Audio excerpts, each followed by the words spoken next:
Olá, Prefeitura de Estrela paga o adiantamento do 13º salário aos servidores. Este e outros assuntos você confere a partir de agora no Redação Informativo.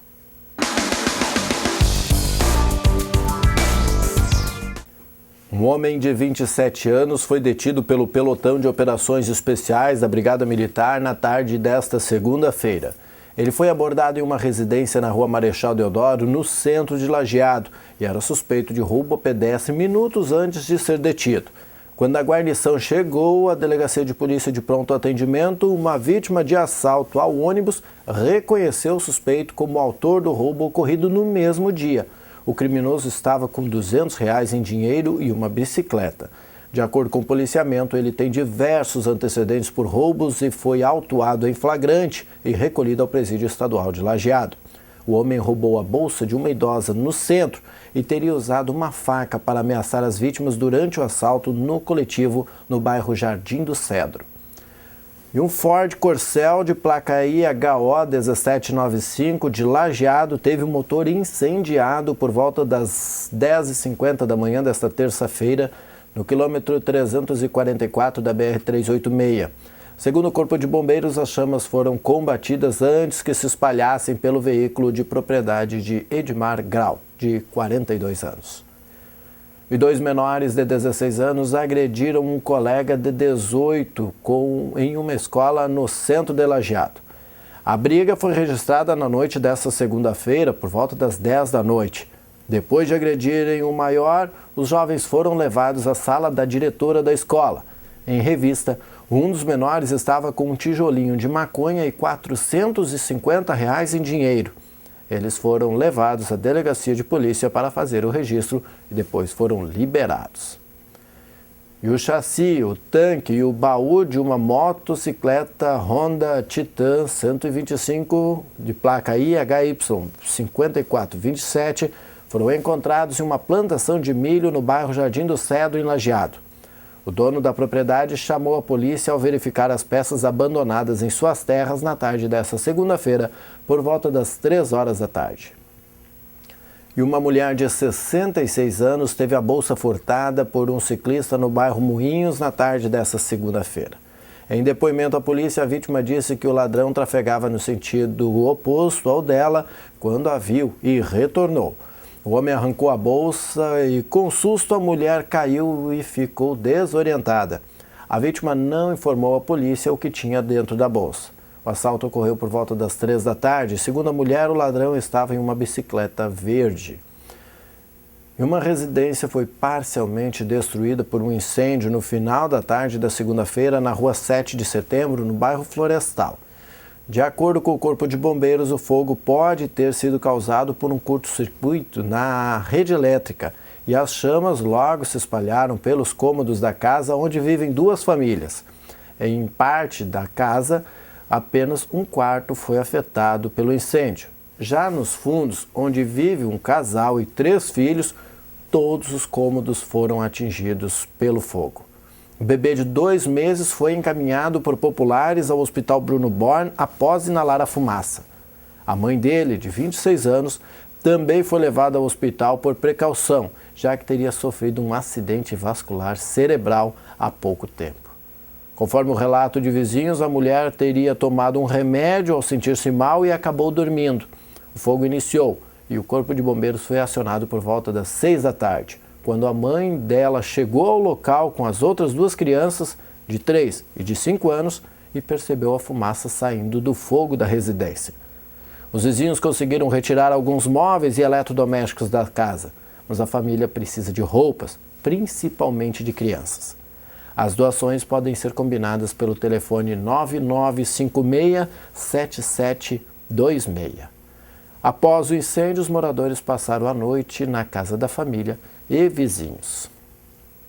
E um motociclista ficou ferido em um acidente no final da tarde desta segunda-feira na Avenida Benjamin Constant, no bairro Florestal. Ele conduziu uma motocicleta Honda CG 150, de placa ILZ 4234, de Estrela, que colidiu em um Meriva e em seguida em um Vectra, ambos com placa de Lajeado. A vítima estava consciente e foi encaminhada pelo Serviço de Atendimento Móvel de Urgência ao Hospital Bruno Bor. Os motoristas dos carros não se feriram e a Brigada Militar orientou o trânsito até a remoção dos veículos envolvidos. Acompanhe agora o comentário do advogado Giovanni Luciano. Hoje pela manhã me chamou a atenção o fato de estarem guinchando um carro na rua Bento Gonçalves, no centro da cidade, portanto em área azul, antes do início do horário de cobrança do estacionamento rotativo. Depois descobri que o problema não era de estacionamento, mas sim de falta de pagamento de IPVA ou licenciamento vencido. Isso me fez lembrar uma decisão da Justiça Baiana no final do ano passado, que em ação movida pela seccional da OAB de lá, proibiu que o Estado recolhesse os veículos nas blitz ou em outras abordagens individuais por falta deste pagamento. A liminar determinava ainda que o Estado cobrasse o imposto pelos meios previstos na legislação, ou seja, pela execução fiscal, como é feita a cobrança do IPTU, por exemplo. A propósito, lembro que ao fundamentar aquela decisão, a juíza que deferiu a liminar comentou no despacho que recolher o veículo de um proprietário em via pública por estar com o imposto em atraso é o mesmo que despejar o proprietário de sua residência por estar devendo o imposto predial. Não posso dizer que concordo plenamente com essa comparação por uma série de motivos que não daria tempo para expor em poucos minutos. Mas concordo plenamente que o sistema atual, embora formalmente legal, porque previsto no Código de Trânsito e nos demais regulamentos do CONTRAN e dos DETRANs de cada estado, é bastante questionável, no meu ponto de vista, principalmente no aspecto constitucional, porque não respeita os princípios do devido processo legal e da ampla defesa. Se fôssemos nivelar por baixo esse tipo de arbitrariedade, seria justo admitir que o povo pudesse, por exemplo, prender os governantes em seus palácios toda vez que eles atrasassem o pagamento do funcionalismo, ou o repasse das verbas para os municípios, para a saúde, para as universidades. Acho que os princípios seriam os mesmos, não? Com relação aos veículos, o certo é que a abordagem, a autuação, o julgamento e a punição acontecem em uma única oportunidade, simultaneamente. Aí alguns poderiam argumentar, ou está pago ou não está. Tudo bem, esta seria a situação mais normal. Mas e se houvesse um problema no banco, ou no sistema, ou no correio, o contribuinte honesto já se ferrou, já foi humilhado, já contribuiu para atrapalhar o trânsito no momento da abordagem. Não seria muito melhor, mais justo e mais humano, intimar o proprietário em atraso com o imposto a comparecer no prazo de 10 ou 15 dias na polícia, na prefeitura, no CRVA ou mesmo no correio e comprovar o pagamento do imposto sem a necessidade de se fazer terrorismo e tumulto no trânsito? Não estou aqui fazendo apologia à inadimplência, pelo contrário, estou fazendo um apelo ao bom senso. Mesmo porque, se depois deste último aviso, desta última chance, poderia sim haver o recolhimento do veículo e até o efetivo pagamento. Não tem sentido essa violência contra o contribuinte, que só traz lucro aos guinchos e depósitos credenciados, além de absurda e totalmente dispensável burocracia. Além de fornecer um terreno propício e fértil para soluções paralelas ou outros jeitinhos, se é que me faço entender. Só para que se tenha uma ideia, a remoção mais barata é a de motocicleta. Custa hoje, além da multa, R$ 172,87. Veículos médios, ou seja, automóveis e caminhonetes, R$ 216 e alguns centavos. Veículos pesados, até 20 km, R$ 453. Depois ainda tem o adicional por hora ou por quilômetro, que facilmente pode fazer chegar a R$ 1.000 ou mais, dependendo do caso. E fora as estadias, que variam de R$ 17 alguma coisa até R$ 48 por dia nos depósitos. Então, eu até acho que o Estado poderia até lucrar com isso, ou digamos, absorver parte desse lucro dos guinchos e depósitos, caso criasse, obviamente por lei, uma espécie de advertência remunerada, ou seja, a constatação de atraso geraria, além da multa normal, que hoje é de cerca de R$ 190, uma outra multa ou taxa por comprovação tardia de pagamento ou pagamento tardio do tributo. Com certeza seria muito menos burocrático, muito menos trabalhoso para ambas as partes e menos humilhante para o proprietário. e na sugestão que acabei de mencionar, mais lucrativo para o Estado. Já existem várias iniciativas no Brasil afora, algumas jurídicas, outras legislativas, visando modificar esse que para mim é um ato arbitrário e violento contra o contribuinte, que merece ao menos ver respeitado o benefício da dúvida a seu favor e a chance de purgar a mora, ou seja, de pagar o débito antes de ter aplicada contra si a pena. Vamos acompanhar e torcer para que o bom senso prevaleça sobre a violência, ainda que neste caso legalizada. Até a próxima. A partir desta terça-feira, os servidores federais da Saúde, Trabalho, INSS, Anvisa, que é a Agência Nacional de Vigilância Sanitária, e FUNASA, Fundação Nacional de Saúde, estão em greve por tempo indeterminado.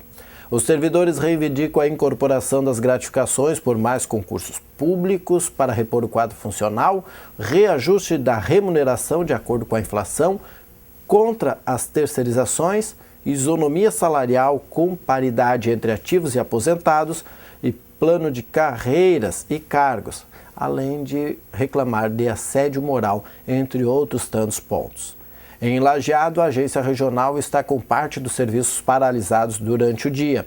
Servidores de Estrela e Encantado participam também da mobilização, assim como os de Taquari.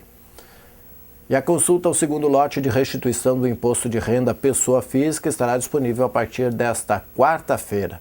Leandro Alarcon traz as informações. A consulta do segundo lote de restituição do Imposto de Renda 2015 vai estar disponível a partir desta quarta-feira. Quase 1,5 milhão de contribuintes devem receber restituição nesse lote. O dinheiro começa a ser depositado a partir do dia 15 desse mês. O valor total chega a 2,5 bilhões de reais. Para saber se teve a declaração liberada, o contribuinte deve acessar a página da Receita Federal na internet ou ligar para o número 146. De Brasília, Leandro Alarcon. Em 2 de julho de 2015, em seu gabinete, o deputado Alexandre Postal recebeu o prefeito de Canudos do Vale, Luiz Reginato, e o vice, Wilson Pedro Schmidt. Eles informaram ao parlamentar sobre o processo junto à FIPAM e a necessidade de sua agilização, no sentido da autorização para a retirada de cascalho, material necessário para a manutenção das vias municipais. A solicitação, que tramitava há quase 2 anos, trouxe dificuldades para a Secretaria de Obras do município. No mesmo momento, em meio à reunião, Postal fez contato com o titular da Secretaria do Meio Ambiente, ou a titular Ana Pellini, solicitando atenção especial ao caso. No mesmo dia, a secretária recebeu o prefeito Reginato e autorizou a referida licença. O prefeito saiu do encontro satisfeito e o deputado reafirmou o compromisso de atender os interesses de Canudos do Vale e da região. E o governo federal lança um programa que possibilita a redução da jornada de trabalho com redução de salário por parte das empresas. Veja com a jornalista Priscila Machado. De até 30%, mas a redução na folha salarial do empregado não será na mesma proporção, porque haverá uma complementação do governo federal com recursos do FAT, o programa o Fundo de Amparo ao Trabalhador, uma complementação com mais 50%. Então, por exemplo, se um trabalhador ganha hoje R$ 2.500, com o programa com a jornada reduzida, ele ganhará R$ 2.125. Sendo R$ 1.750 pagos pelo empregador e outros R$ 375 pagos com os recursos do FAT. O ministro da Secretaria-Geral da Presidência da República, Miguel Rosseto, diz que a ideia é manter empregos, preservar a mão de obra qualificada, a produtividade do país e também proteger direitos trabalhistas. Quando nós criamos uma situação hipotética, construímos um cenário e comparamos 50 mil trabalhadores e trabalhadoras demitidos e, portanto, entrando à cessão do seguro-desemprego, e quando comparamos uma condição desses mesmos 50 mil trabalhadores mantidos no seu emprego, nós temos, inclusive, enormes virtudes para o trabalhador e empresa e virtudes do ponto de vista fiscal. É mais inteligente colocarmos recursos públicos para mantermos o emprego do que para financiarmos o desemprego. Já o ministro do Planejamento, Orçamento e Gestão, Nelson Barbosa, destacou que esse programa ajuda no reequilíbrio fiscal do país. Esse programa, na verdade, ajuda o reequilíbrio fiscal. Como foi colocado aqui, se nós considerarmos quanto seria gasto se esses trabalhadores eventualmente fossem demitidos, quanto que isso custaria, não só em pagamento do seguro-desemprego, mas quanto esses trabalhadores e trabalhadoras deixariam de pagar para o INSS, para o FGTS, para o imposto de renda, na verdade esse programa aumenta a receita. Um comitê criado pelo governo vai definir nos próximos 15 dias quais são os setores prioritários para o programa. Os alunos das séries iniciais da Escola Estadual Padre Fernando de Roca Salles realizaram o plantio de 200 mudas de nativas nas margens do rio Taquari, nas imediações do Complexo Parque Náutico de Lazer em Roca Salles. O plantio foi coordenado pelo biólogo Christian André Prade e contou com a colaboração da analista ambiental da empresa JBS, Fernanda Crone. Segundo o biólogo, as mudas foram doadas por Marcos Horn, que possui bancos de sementes de cambuim, e destinou as referidas mudas aos estudantes, a fim de que os mesmos realizassem o plantio das árvores de preservação nas áreas de preservação permanente. O biólogo também ressalta que é extremamente importante desenvolver atitudes que incluam os estudantes como sujeitos históricos e críticos, que se sintam responsáveis pelo comprometimento com a preservação do meio ambiente e com o futuro das próximas gerações. A atividade de educação ambiental realizada está vinculada ao projeto Semeando o Amanhã na Cidade da Amizade. Projeto este que é coordenado pelo biólogo Christian Prade e que abrange todas as escolas do município. E os beneficiários do Bolsa Família têm até o dia 10 de julho para registrar os dados de saúde. Quem traz a informação é o jornalista Leandro Alarcon. O prazo para que os beneficiários do Bolsa Família façam acompanhamento de saúde termina no dia 10 de julho. Os pais ou responsáveis que recebem o Bolsa Família precisam vacinar, pesar e medir todos os menores de 7 anos de idade. E as mulheres grávidas precisam fazer os exames de pré-natal. Esse acompanhamento é obrigatório para que essas pessoas continuem recebendo o benefício. De Brasília, Leandro Alarcon. A rede de solidariedade do programa Mesa Brasil SESC segue ampliando no Vale do Taquari e Rio Pardo. No Vale do Taquari, os postos Facina integraram o programa recentemente com a doação de pães. Os alimentos serão entregues 3 vezes por semana, sendo que as doações serão repassadas às instituições sociais da região cadastradas no Mesa Brasil. A iniciativa do Sistema Fecomércio RS SESC atua com o objetivo de evitar o desperdício de alimentos e diminuir as carências nutricionais da população e conta com o apoio de empresas doadoras, entidades sociais e voluntários. O programa atua em todo o país e repassa integralmente as doações recebidas para instituições sociais. As empresas que tenham interesse em contribuir com a rede de solidariedade podem contatar o SESC Lajeado na Rua Silva Jardim 135 ou pelo telefone 3714-2266. Mais informações sobre o programa Mesa Brasil SESC também podem ser obtidas no site www.sesc-rs.com.br/Mesa Brasil. As comissões do Senado debatem as denúncias de irregularidades relacionadas a órteses e próteses. Veja na matéria da TV Senado. A comissão pode votar hoje o projeto que pune com multa profissionais e estabelecimentos de saúde que receberem comissão pela prescrição de próteses e materiais especiais. A penalidade será de 3 vezes o valor da comissão, no caso dos profissionais, e 10 no caso das clínicas e hospitais. As fornecedoras das próteses serão penalizadas em 15 vezes. Se for aprovado, o projeto segue para a decisão terminativa da Comissão de Assuntos Sociais. O governo de Estrela deposita na sexta-feira 40% do 13º salário dos servidores da prefeitura. O valor não terá descontos legais, o que será feito quando ocorrer o pagamento da segunda parcela, que, de acordo com o calendário estabelecido pelo governo, será feita em dezembro. O secretário da Fazenda, Darlan Bellini, lembra que em 29 de junho os servidores receberam os salários daquele mês. Desta forma, segundo ele, o governo municipal vem honrando com os compromissos assumidos com a categoria. A antecipação do 13º é também uma maneira, conforme Bellini, de incrementar a economia local nesta época do ano. O prefeito Rafael Malman destaca que o pagamento antecipado de uma parcela do 13º salário evidencia o compromisso do governo com os servidores, assumido desde o início do mandato. De acordo com o prefeito, apesar das dificuldades econômicas enfrentadas pelo país, que se refletem diretamente no dia a dia dos municípios, a Prefeitura de Estrela está fazendo todos os esforços para a manutenção dos serviços e em dar continuidade aos investimentos previstos e também na política de valorização de seus colaboradores. E os representantes das áreas municipal, agrícola e elétrica debateram os problemas e as soluções para a eletrificação rural em painéis realizados pela manhã em Porto Alegre. Além de problema das redes monofásicas, os produtores enfrentam outras dificuldades, como as quedas constantes de energia e a precariedade da fiação e dos postes de luz. Veja com a repórter Priscila Saraiva.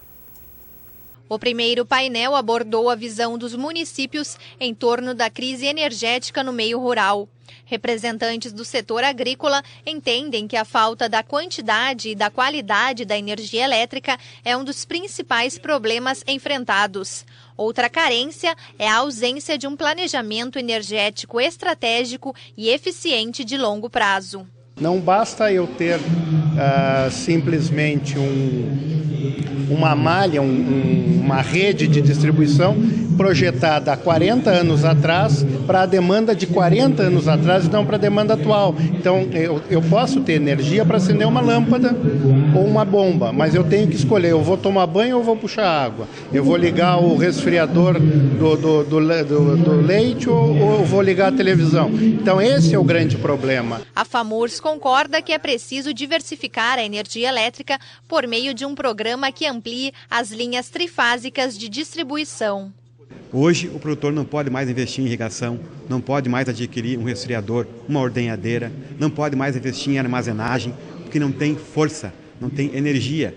Os prejuízos são não poder investir em tecnologia, não poder investir em irrigação, não poder ampliar a atividade leiteira, não poder armazenar o seu produto em casa, não poder ter acesso a financiamentos. Empresas e cooperativas distribuidoras de energia elétrica falaram no segundo painel. Para a CEE, o aspecto primordial é resolver o problema da falta de investimentos. O presidente Paulo de Tarso Machado afirmou que a companhia está comprometida com a melhoria da qualidade do serviço prestado. Estamos trabalhando alinhados com a Secretaria de Minas e Energia, que está trabalhando num grande plano estratégico, num planejamento estratégico de 10 anos, onde nós estamos alinhados, no sentido de buscar as alternativas, primeiro entender a dimensão da demanda, né, e procurar, dentro desta demanda, buscar os recursos necessários. A Federação das Cooperativas de Energia, Telefonia e Desenvolvimento Rural do Estado reforçou que o desafio é articular a busca de recursos voltados para um projeto específico para a área rural.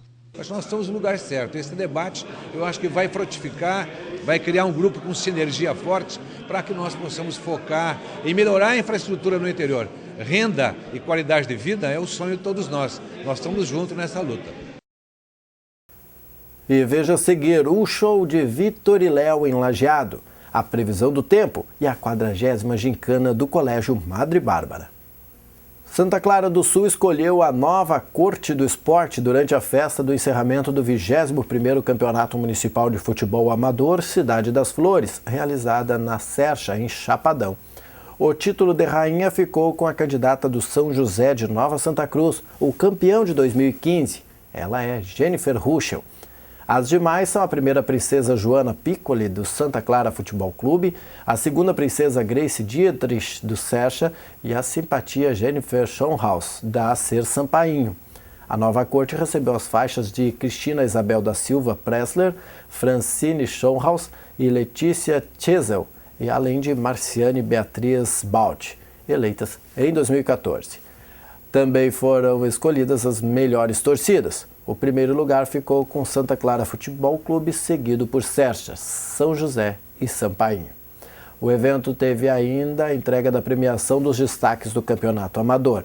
A animação ficou por conta do musical Arte Show e a competição deste ano foi promovida pela Liga Santa Clarense de Futebol Amador, a Lisafa, com apoio da administração municipal.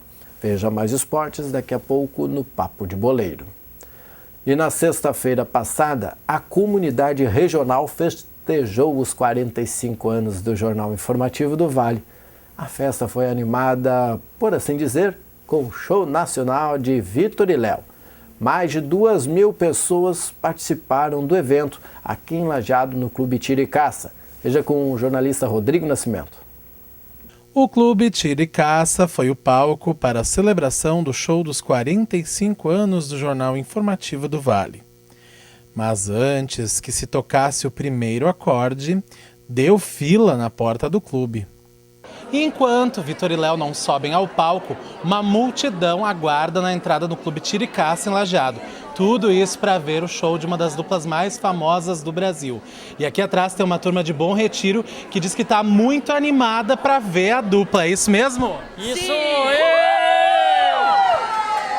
Não sei dizer o que mudou, mas nada está igual. Numa noite estranha, a gente se estranha e fica mal. Você tenta provar que tudo em nós morreu. Fãs de muitas vezes, fãs de longe. Vitor e Léo trouxeram a Lajeado várias gerações de vários pontos do estado atrás da música sertaneja. A senhora veio de Sobradinho para assistir. Por que vim para assistir Vitor e Léo? Porque eu amo eles, eu vejo eles na TV, meu Deus, fico ali babando, olhando. Eu adoro eles, adoro Vitor e Léo. E qual é a música preferida da senhora? É Borboletas. E para o público foi o maior presente. Vitor e Léo no palco do Informativo.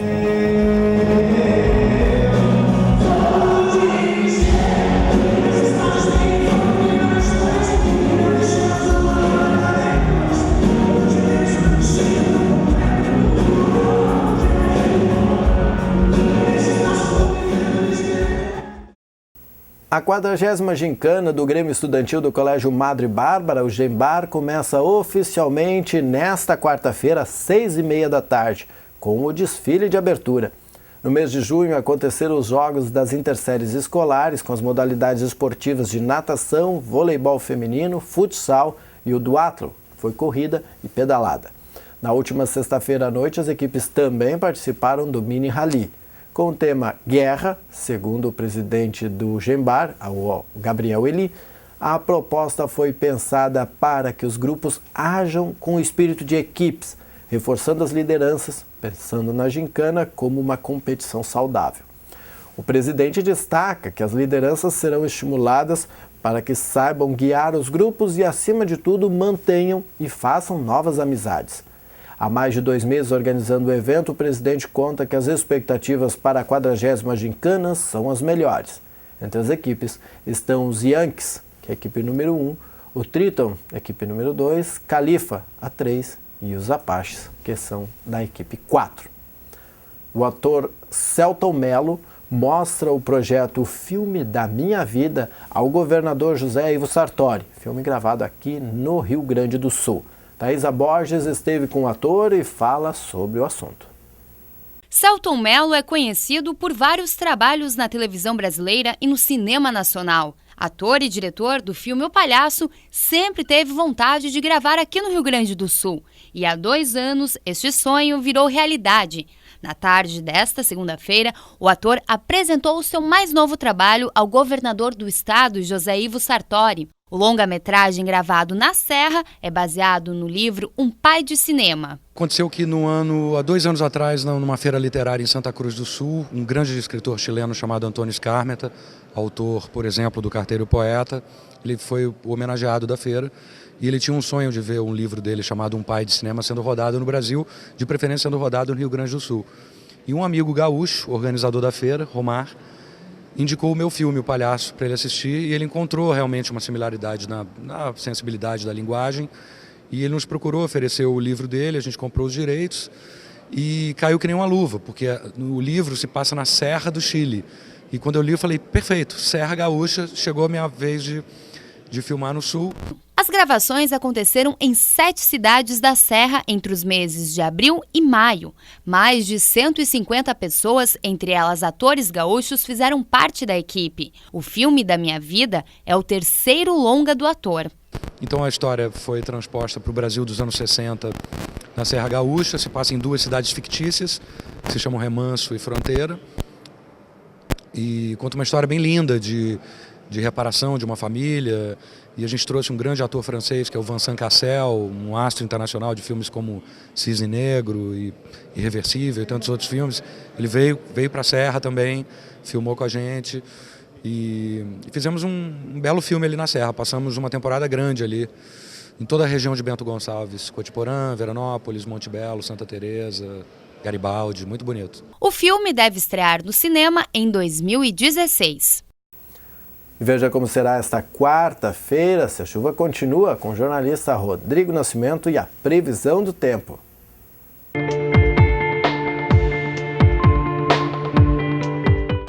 Olá, esse é o Boletim do Tempo para o Redação Informativo, trazendo a previsão para esta quarta-feira em todo o Rio Grande do Sul e no Vale do Taquari. E nesta quarta-feira segue a instabilidade em todas as regiões do estado. A chuva veio para ficar. São Pedro abriu as torneiras de vez e não tem previsão, pelo menos até o dia 14 de julho, de um tempo seco. Até lá vai alternando, um pouco de chuva, um pouco de sol, mais chuva do que sol, mas a tendência é que chovam mais de 100 milímetros nos próximos dias, especialmente no Vale do Taquari. Então a gente vai ter que conviver com o guarda-chuva durante alguns bons dias. A temperatura também não sobe muito, elas ficam estáveis na faixa dos 20 graus, não mais que isso e nem muito mais baixas. Isso porque há muita umidade no Rio Grande do Sul represada e essa umidade precisa ir embora para que esfrie de novo.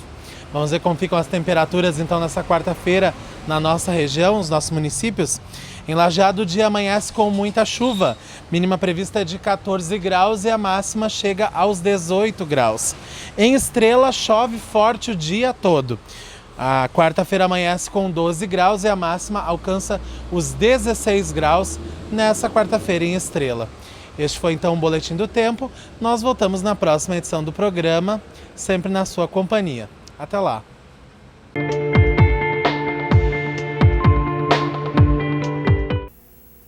Obrigado, Rodrigo. E a Ancine abre consulta pública sobre acessibilidade visual e auditiva nas salas de cinema. Veja como será com Carolina Rocha. No centro da tela aparece a entrada de um cinema com um letreiro iluminado, onde está escrito Cine Joia.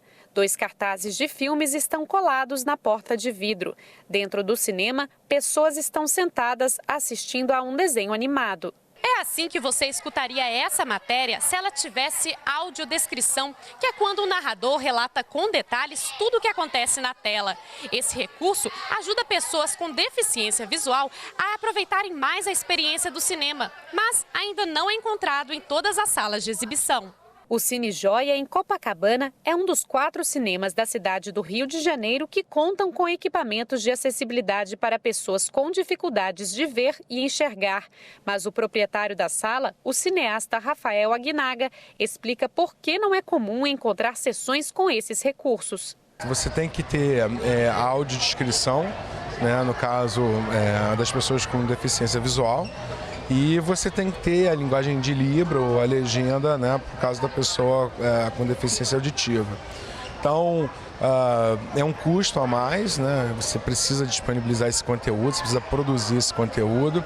E aí eu acho que esse pode ser um dos motivos pelos quais essa política não deslancha. A Ancine publicou em 2014 uma norma que obriga todas as obras audiovisuais financiadas com recursos públicos federais a produzirem uma cópia com acessibilidade. Mas para exibi-los é preciso que os cinemas estejam equipados. Para promover isso, a Ancine está discutindo com a sociedade, por meio de uma consulta pública, regras para tornar obrigatória a instalação de ferramentas de acessibilidade nos cinemas do país. As regras propostas estão em uma análise de impacto regulatório, chamada AIR. A gente defende no AIR, principalmente, que você tenha que já existem tecnologias disponíveis que permitem isso, a possibilidade de fruição dos recursos acessíveis individualmente numa sessão comum de cinema, ou seja, num tablet, o deficiente possa ter acesso à linguagem de Libras, à legendagem descritiva e à audiodescrição. Para a gente ter uma ideia de como os recursos individuais vão funcionar, vamos imaginar que o monitor é a tela do cinema, onde está passando o vídeo original. Com o celular ligado no aplicativo das salas de exibição, eu posso escolher, por exemplo, a tradução por Libras. Assim, uma mesma sessão pode contar com o público com e sem deficiência auditiva. A proposta da Ancine é que até 2018, 100% das salas de cinema possam exibir filmes com recursos de acessibilidade. Para ajudar o setor, existem programas de isenção de impostos de importação para equipamentos de exibição, além de linhas especiais de financiamento. Este foi o Redação Informativo desta terça-feira, 7 de julho.